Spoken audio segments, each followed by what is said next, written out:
I mean, there's people starving around the world. What an odd thing to say. Greetings, fellow mortals. Just a reminder saying it's just my opinion is for cowards. Normally, I have a rule for Red Letter Media. It's up there with South Park. Getting angry at them usually means that you're in the wrong. And to be fair, I had no problem with about 99% of their video on the Acolyte.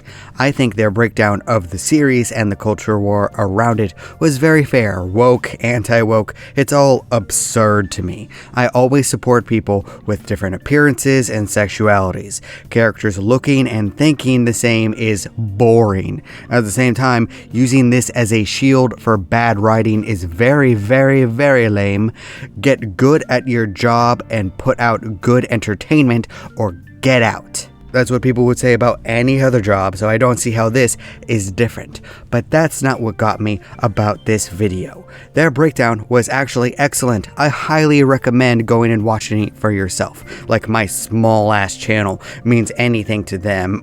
No, what really got me what was supposed to be a couple of one-off jokes. Something that they probably didn't put a whole lot of thought into. But it was something that really annoyed me. Not angered. It takes a hell of a lot for me to lose my cool, but it's something that made me roll my eyes. There's apparently starving children all over the world, and I just thought, no, you're kidding me. I had no idea about that. I, like everyone else, never think about that all the time. We aren't constantly concerned or anything about the fact that the world is on fire, and we should always be thinking about the pain, even if we're trying to obviously distract ourselves with escapism. Stupid is, stupid does, Mrs. Blue. I guess. My God, what a boomer take to have. Yes, there are terrible things happening in the year of our Lord 2024. War, SA, trafficking. I could go on and on and on and on and on and on. I'm well aware of all of it. I like to keep up to date. It's honestly depressing. It's why I like to talk about and think about storytelling. If I obsess over all the horrific things that I could do absolutely nothing about, I would lose my mind. It's called escapism for a reason. It's what we're all doing. And in some cases, it might be the distraction that people need to get through very hard times in their lives. Watching or even complaining about something that really doesn't matter in terms of human suffering, but it matters personally to many different people. And it's kind of infuriating, especially from them. They're the guys who made their entire careers over making fun of Star Wars. Those Plinkett reviews are fantastic, but what if they had the attitude of, oh, there's starving children out there in the world. Oh, if you don't like it, don't watch it. Well, they wouldn't have been successful, would they? They wouldn't have made a bunch of people happy with their reviews.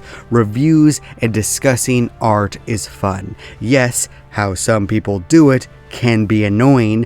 I disagree with a lot of people on the quality of things and why some things are good or bad, but I'm glad that people out there have a distraction which makes them happy and makes them forget the fact that they and everyone they love will someday die. Oh, I made myself sad. Should people get actually angry and do things in real life about this? Hell no. Are some people just being hateful? Yes, they are. And those people should be made fun of. But using real life horrors to demean the entire process seems like dismissing the whole thing. Writing, movies, storytelling as a whole. It's toxically focusing on productivity over happiness. It makes me wonder if these guys dismiss video games just because they don't get it. I know that some other people that worked with them used to do video game reviews, but then that got dropped. I don't know why. Apparently they weren't making money off of it. And do they have the same attitude with things that don't appeal to them, like with music or comic books? This isn't for me, so it's stupid and a waste of time. That's what you're telling me here. That's the feeling that I get from that simple statement. It feels so arrogant, like they're above it all somehow, like they're actually demeaning themselves and the way people cared about their own work. Okay, I do believe that every creator and artist should be self-aware enough to know that their things don't actually matter, but that they enjoy doing it and are happy that other people enjoy it. It's a fine line to walk, and you don't have to completely dismiss it, and you don't have to be a complete arrogant asshole about it. All of this reminds me of something from BoJack Horseman. Now, I do have a problem with the later seasons because they make me feel really sad for weeks on end after watching them, but I still think it's a good show. And one thing that I always remember is how much the in-universe show Horsing Around meant to Diane, where for half an hour she could escape the hard parts of her childhood thanks to a show that really didn't matter in the grand scheme of humanity. It was the most insightful thing that they could have said about art.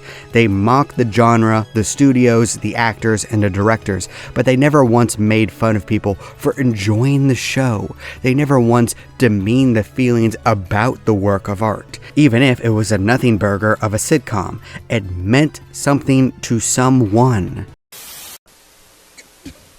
It's still real to me, damn it! Look, I'm admittedly not the biggest Star Wars fan in the world. It doesn't mean that much to me, but it means a lot to other people. It's why the Plinkett reviews were so popular to begin with, because the writing for the prequel films absolutely sucked. And they still do, even though the sequel films suck as well. They just suck in different ways. Fans being disappointed is fine, and fans enjoying seeing a more diverse looking group of characters in their media is good too, but let's not act like the writing doesn't suck and that they're using diversity as a shield for bad storytelling.